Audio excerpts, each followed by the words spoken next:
Navbatdagi bemorimiz Qo'qon shahridan 30 yoshli ayol qabulimizga keldi. Bemorimizda tekshiruv natijalari chiqdi. Bemorning shikoyati video kolonoskopiya tekshiruv xulosalariga asoslanib, bemorga surunkali yarali kolit tashxisi qo'yildi va davolanish uchun yotqizildi. Operatsiya tavsiya qilinmadi. Men 2 oydan beri o'zimda noqulaylik his qilib, hojatga borganda qonli, yiringli ajralmalar kelish sababli proktolog shifokorga murojaat qildik.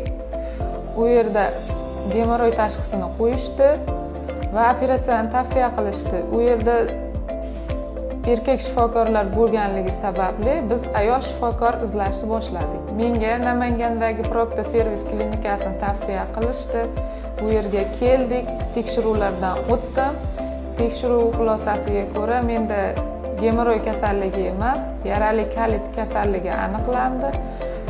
Operatsiyani tavsiya qilishmadi, yotib davolanishga maslahat berishdi.